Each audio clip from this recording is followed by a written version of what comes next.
Ngayon po no, shout out pala kay Sir John Digia. Guys, nandito po tayo. Meron po tayong kachat na si Sir John Digia.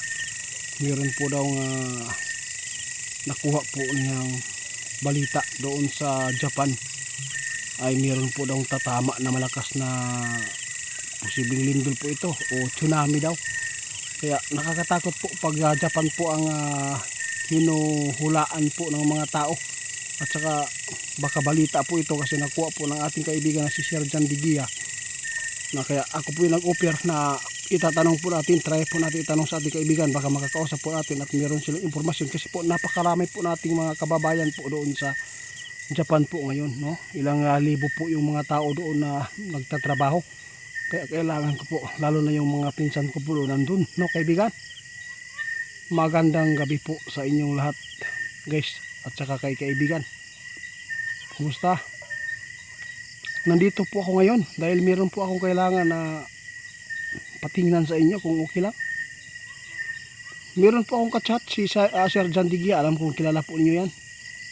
Napakabuting tao ito. Oo. Meron po siyang pinasa. Tungkol po ito sa balita ba na meron po ng tatamang kalamidad doon sa Japan.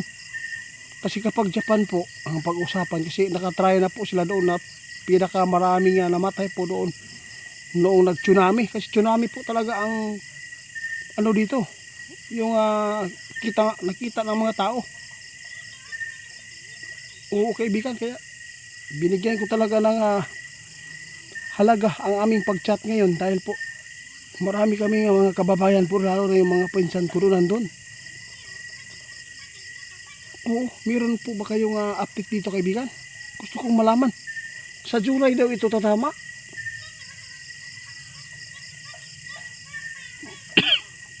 Bro, sabi ng ating kaibigan, wala po daw siyang nakita, no? Na tsunami po ang tatama po doon ngayong July. Pero kaibigan, bakit po ito nabalita?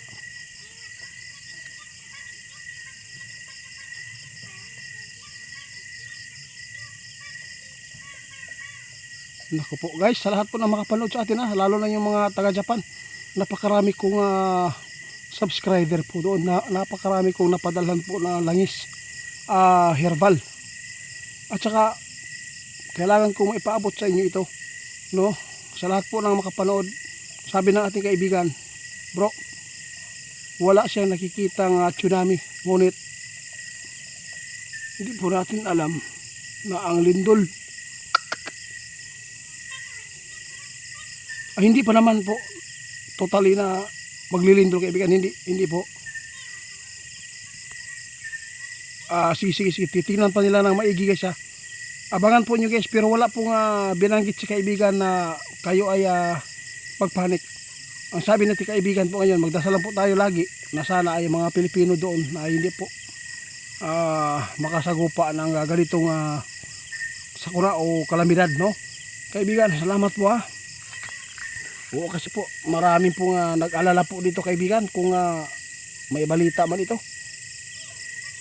Oo, napakaraming namatay noong dinamaan ng tsunami po doon sa Japan. Japan po ba yun kaibigan? Oo, guys, sa lahat po na makapanood kailangan po natin na mag-iingat din. Wala man silang nakikita ngayon si kaibigan na mayroong tsunami sa July sa Japan. Pero maghanda pa rin tayo lagi. Mag-ingat kayo kasi hindi po natin hawak ang panahon. Kasi ang kalikasan guys, isipin po ninyo, ang kalikasan maniningil po talaga. Pero wala naman pong kita si kaibigan na mayroon pong tsunami. Pero yung lindol, mag-ingat lang po tayo kasi ang lindol po ay lalo na pag masyadong mainit, no, ang panahon, doon po nagmumula kaibigan.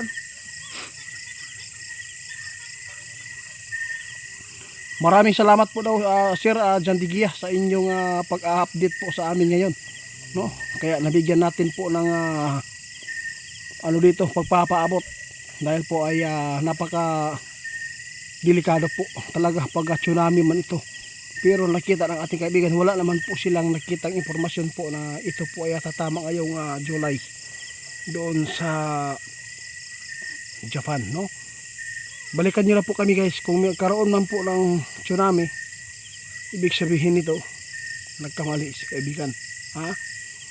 Kung wala, ibig sabihin nito, sakto ang kanyang ipinapaabot sa inyo. Hindi man ito pananakot guys. At ginawa po namin ito, nabigyan po ng halaga dahil po sa katanungan po ni Sir Jan Digia.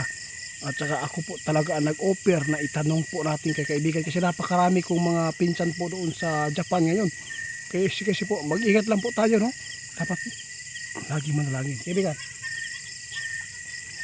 wala po tayong magagawa kaibigan, no? Kung kahit po ay nakita po ninyo itong impormasyon na wala kayo nakikita o naipaabot natin yung mga nakikita ninyo na mga magaganap, basta huwag lang magpanik guys, dahil si kaibigan mismo ang nagsabi ngayon walang tsunami na nakikita po nila doon sa kanilang kaharian ngayon na tatama ngayong July doon sa Japan. Salamat kaibigan sa update. Oo, sige, mag-ingat lang po tayong lahat, ha? Kasi ang lindol po guys, delikado niya, bigla-bigla na lang pong yayanig.